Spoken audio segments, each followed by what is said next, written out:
샬롬. 오늘 또 하나님의 은혜와 평강이 여러분과 함께하기를 축원합니다. 오늘 또 주님과 동행하고 말씀을 묵상하고 말씀이 인도하심에 따라 살아가는 귀한 하루가 되시기를 주의 이름으로 간절히 축원합니다. 오늘 아침 하나님께서 우리에게 허락해 주신 말씀은 사사기 18장 14절에서 31절 말씀입니다. 전에 라이스 땅을 탐지하러 갔던 그 5사람이 같이 간 사람들에게 말하였다.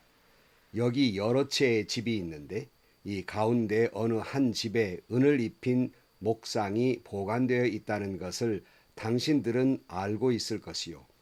목상뿐만 아니라 드라빔과 에봇도 있어. 우리가 해야 할 일이 무엇이겠소? 그런 다음에 그 5사람은 젊은 레위 사람이 사는 집 곧 미가의 집으로 들어가서 그에게 안부를 물었다. 단 자손 600명이 무기를 들고 문 어귀를 지키고 있었다. 그 땅을 탐지하러 갔던 5사람이 그리로 들어가서 은을 입힌 목상과 에봇과 드라빔과 부어 만든 우상을 챙기는 동안 제사장은 무기를 지닌 600명과 함께 문 어귀에 서 있었다. 미가의 집에 들어간 5사람은 은을 입힌 목상과 에봇과 드라빔과 부어 만든 신상을 가지고 나올 때 제사장이 그들에게 어떻게 된 일이냐고 물었다. 그들이 그들에게 대답하였다. 조용하십시오. 아무 말도 말고 우리를 따라 나서십시오. 우리의 어른과 제사장이 되어 주십시오. 이 집에서 한 가정의 제사장이 되는 것보다야 이스라엘의 한 지파와 한 가문의 제사장이 되는 것이 더 낫지 않겠습니까? 제사장은 그 제안이 마음에 들어 에봇과 드라빔과 은을 입힌 목상을 받아들고 그 무리들 가운데로 들어갔다. 그들은 발길을 돌려 길을 떠났다. 어린 아이들과 가축과 감나가는 소유물을 앞세웠다. 그들이 미가의 집에서 떠나 멀리 갔을 때에 미가와 이웃집 사람들이 함께 모여서 단지파 자손을 뒤쫓아왔다. 그들이 부르는 소리를 듣고 단지파 자손이 돌아서서 미가에게 물었다. 무슨 일이 있기에 이렇게들 모여서 오시오? 미가가 말하였다. 뭐요? 내가 만든 신상과 제사장을 빼앗아가면서 무슨 일이 있느냐고요? 그게 말이나 되는 소리요? 나에게 남은 것이 무엇이요? 그러자 단지파 자손이 그에게 말하였다. 더 이상 아무 말도 하지 말고 가만히 있는 게 좋을 거요. 이 사람들이 성이 나서 당신들을 치고 당신과 당신의 가족의 생명을 빼앗을까 염려되오. 미가는 상대가 자기보다 더 강한 것을 알고 발길을 돌려 집으로 돌아갔고 단지파 자손도 가던 길을 갔다. 단지파 자손은 미가가 만든 신상과 함께 그에게 딸린 제사장을 데리고 한가하고 평화롭게 사는 라이스 백성에게 가서 그들을 칼로 쳐서 죽이고 그들의 성을 불살라 버렸다. 그런데도 라이스를 구하해 주는 자가 아무도 없었던 것은 그 성읍이 베드로호 부근의 골짜기에 있어서 시돈에서 멀리 떨어져 있고 또 어느 누구와도 접촉이 없었기 때문이다. 단지파 자손은 허물어진 성을 다시 쌓고 그곳에서 살았다. 그들은 이스라엘에게서 태어난 그들의 조상 단의 이름을 따라 그 성을 단이라고 불렀다. 그 성의 본래 이름은 라이스이다. 단지파 자손은 자기들이 섬길 신상을 세웠다. 그리고 모세의 손자이며 게르손의 아들인 요나단과 그의 자손이 단지파의 제사장이 되어 그 땅 사람들이 포로로 잡혀갈 때까지 그 일을 맡았다. 그들은 하나님의 집이 실로에 있는 동안 내내 미가가 만든 우상을 그대로 두고 섬겼다. 아멘. 사사시대의 미가 집안의 신앙적 타락과 나아가서 레위지파 제사장의 타락에 이어서 단지파의 타락을 생각해 볼 수 있습니다. 하나님께서 허락해 주신 지역을 차지하지도 못한 채, 즉 그 사명을 제대로 감당하지 못하고 그저 편하게 자기 눈에 보기에 좋은 대로 선택해서 라이스로 가게 됩니다. 이제 대거 그 단지파가 이동하는 중에 오늘 본문의 말씀이 나옵니다. 13절 그들은 그곳에서 에브라임 산간 지방으로 올라가서 미가의 집에 이르렀다. 전에 라이스 땅을 탐지하러 갔던 그 5사람이 같이 간 사람들에게 말하였다. 여기 여러 채의 집이 있는데 이 가운데 어느 한 집에 은을 입힌 목상이 보관되어 있다는 것을 당신들은 알고 있을 것이요. 목상뿐만 아니라 드라빔과 에봇도 있어. 우리가 해야 할 일이 무엇이겠소? 즉 이 말은 곧 미가의 집에 은을 입힌 목상 그리고 드라빔, 에봇 이것들을 탈취하라는 말이었습니다. 15절 그런 다음에 그 5사람은 젊은 레위 사람이 사는 집 곧 미가의 집으로 들어가서 그에게 안부를 물었다. 단자손 600명이 무기를 들고 문 어귀에 지키고 있었다. 그 땅을 탐지하러 갔던 5사람이 그리로 들어가서 은을 입힌 목상과 에봇과 드라빔과 부어 만든 우상을 챙기는 동안 제사장은 무기를 지닌 600명과 함께 문 어귀에 서 있었다. 미가의 집에 들어간 5사람이 은을 입힌 목상과 에봇과 드라빔과 부어 만든 신상을 가지고 나올 때 제사장이 그들에게 어떻게 된 일이냐고 물었다 그랬어요. 그들은 계획대로 미가의 집에 들어가서 은을 입힌 목상, 드라빔 그리고 에봇 그리고 많은 그런 부어 만든 신상들을 가지고 나오는데 이때서야 자기는 그럴듯한 제사장으로서 제 몫을 하느라고 무슨 일이요? 왜 이렇게 하오? 하고 묻게 된 것입니다. 이때 19절에 그들이 그에게 대답하였다. 조용히 하십시오. 아무 말 말고 우리를 따라 나서십시오. 우리의 어른과 제사장이 되어 주십시오. 이 집에서 한 가정의 제사장이 되는 것보다야 이스라엘의 한 지파와 한 가문의 제사장이 되는 것이 더 낫지 않겠습니까? 어디서 들어본 비슷한 말이지요. 미가가 젊은 레위 청년에게 제안했던 말과 참 비슷합니다.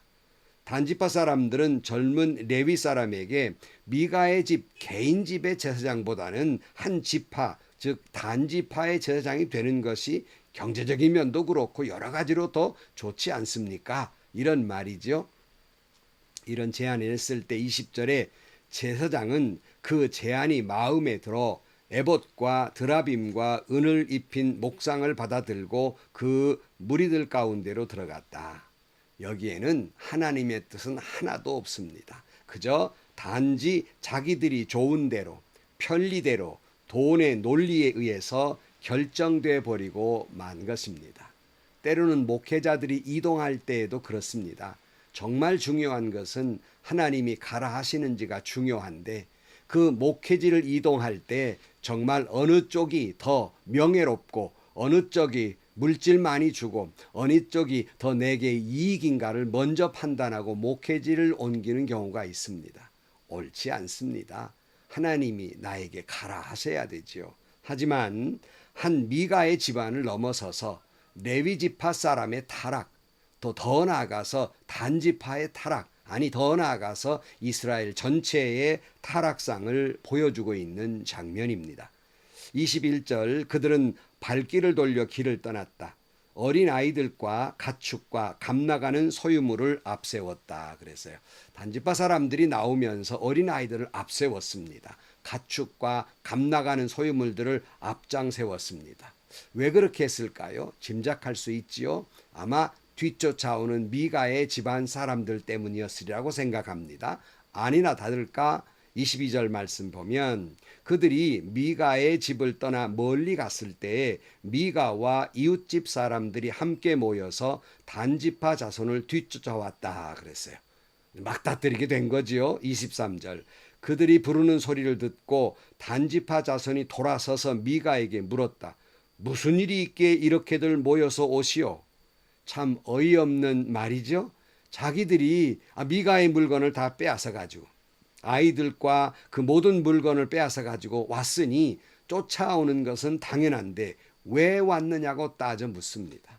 이 단지파 사람들의 조롱 섞인 말 속에는 그들의 타락상, 그들의 뻔뻔함 이 모든 것을 알 수 있는 대목입니다.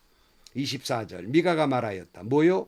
내가 만든 신상과 제사장을 빼앗아 가면서 무슨 일이 있느냐고요? 그게 말이나 되는 소리요? 나에게 남은 것이 무엇이요? 그랬습니다. 미가의 말 지난번에 생각했죠. 자기 스스로 고백해요. 내가 만든 신상, 내가 세운 제사장 이거 다 데리고 가면 내가 남는 게 뭐요? 난 아무것도 없어. 뭐 그런 말입니다. 여러분에게 지난 시간에 묻듯이 다시 묻습니다. 진정 하나님이 말씀하는 성경이 말씀하고 있는 하나님을 믿고 있습니까? 아니면 내가 만든 하나님, 다시 말하면 내가 그렇게 돼야 한다고 생각하는 기대하는 그런 하나님, 기독교는 이래야 한다는 내가 생각하는 내가 세우는 기독교, 그것을 믿고 이것을 주장하고 섬기고 있는 것은 아닙니까? 이것은 아주 중요하고 심각한 질문입니다. 우리는 이 질문에 정말 나는 어떠한가를 심각하게 생각하고 돌아보아야 할 것입니다. 그리고 회개해야 할 일이 있으면 회개해야 할 일입니다. 성경이 말하고자 하는 하나님을, 성경이 말하고자 하는 기독교를 믿는 것이 아니라 내가 생각하는 하나님을, 내가 세우려고 하는 기독교를 믿는 것은 아닙니까? 드라빔, 그들의 수호신이 따로 있었습니다. 미가가 어이없게 이 말을 직접 말하고 있는 겁니다. 얼마나 어리석고 잘못되고 이것을 또 자기들이 잘못된 것을 아직도 깨닫지 못하고 있습니다. 마찬가지예요.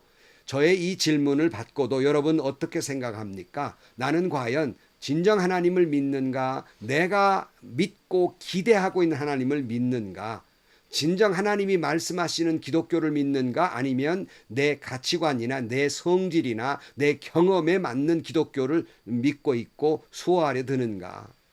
생각해 봐야 되고요. 아직도 잘못됨이 없는, 뭐 그렇게 생각하는 어리석은 그런 답답한 상황인지 아닌지를 우리는 되돌아봐야 할 것입니다.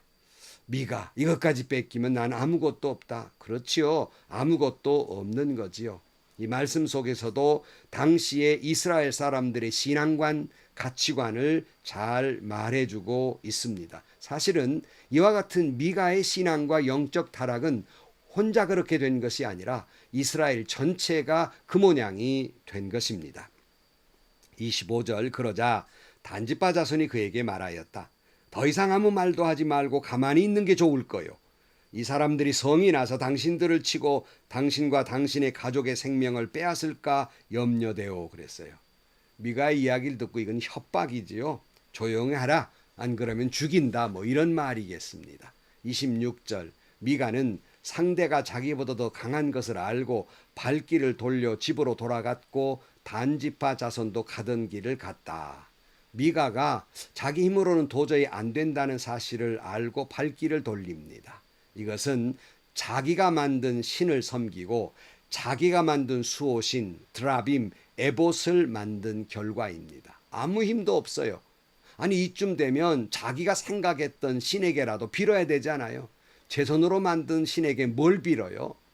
이처럼 왜 내게 신앙의 능력이 없는가? 왜 내게 믿음의 힘이 아무것도 없는가? 그것은 여러분이 올바른 하나님을 믿고 진정한 신앙을 갖고 있는 것이 아니라 내가 믿고 싶은 하나님을 믿고 있는 것이고 내가 만든 하나님을 믿고 있는 것이고 내가 생각하는 기독교를 믿고 있는 거예요. 그러니까 힘이 없는 겁니다. 내가 만들어 놓았기 때문입니다. 여러분, 성경이 말씀하고 있는 진정 하나님을 믿으셔야 되고요. 성경이 말씀하고 하나님이 기대하고 있는, 내가 기대한 것이 아니라 하나님이 말씀하고 있는 기독교를 믿어야 하는 것입니다. 그렇지 못하면 무기력하고 무능력하게 될 것입니다. 27절 단지파 자손은 미가가 만든 신상과 함께 그에게 딸린 제사장들을 데리고 한가하고 평화롭게 사는 나이스 백성에게 가서 그들을 칼로 쳐서 죽이고 그들의 성을 불살라 버렸다. 그런데도 나이스를 구하여 주는 자가 아무도 없었던 것은 그 성읍은 베드루옵 부근의 골짜기에 있어서 시돈에서 멀리 떨어져 있고 또 어느 누구와도 접촉이 없었기 때문이다.